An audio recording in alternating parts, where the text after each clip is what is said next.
as you guys know, TJ Bryant and Torrin both had MRIs done, but we anticipate both of them playing Saturday. What was TJ? You're talking about his shoulder. What was Torrin having an MRI for? Same thing. Also shoulder.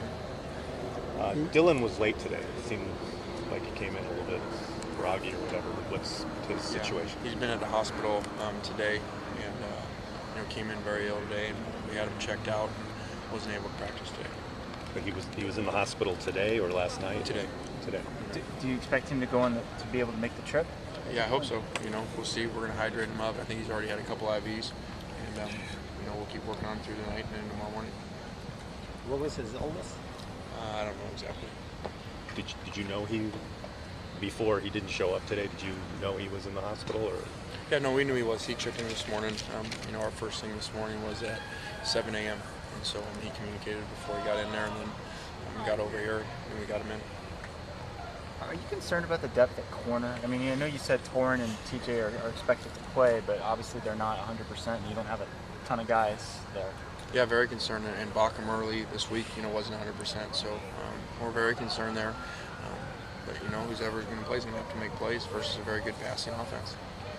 Have you been prepping Robert at all? I know earlier, I think it was the Cal week, that you were, sort of getting him ready. Could that be an emergency option if things really go bad? Yeah, it's not.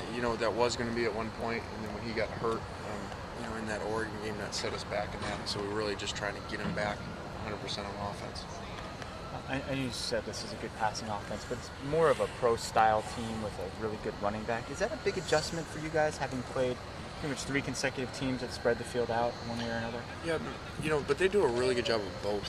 They do spread you out too. And they'll throw a bunch from 3 wides personnel and then the shotgun. So, but then they can come back in and be a little more pro style. But they still spread you out and give you some of the same issues. It's just not every play. How much time and effort do you spend on not letting them look at the last 2 games Oregon State has played?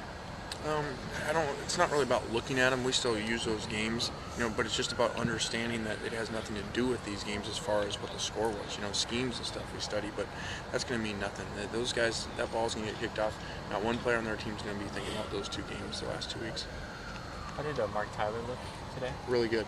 And I thought he looked the best he's looked in a while, and he'll start for us and hopefully be very productive. Quiz Rogers has never fumbled in a regular season college football game. How do you explain that? Is that innate, or I didn't know that. They're doing something. I'll ask Mike before the game. That's phenomenal. I thought we had a pretty neat streak last year. With carries, I think hardest last year at Tennessee as far as handoffs, 280 carries or something, did not fumble. So, but to do it your whole career, that's pretty impressive. Chris Gallipo was saying this is one of the better practices you guys have had this season. But what was the difference? You guys got the message from yesterday? It seems so. They were great today. Great focus, and backups were focused. Everybody was into it from the meetings the whole way through, and we just had to really make sure that they understood how critical this was, and also show them the other side of it. You go up there and you're not ready to play, and you lose, you're gonna get back on that plane. Going what happened, and wanting to. I need to take slide back over this guy's getting my shots. We wanted to take back those days that they missed. So it was really good to see them today, and now we're going to have to continue to focus for the next 48 hours.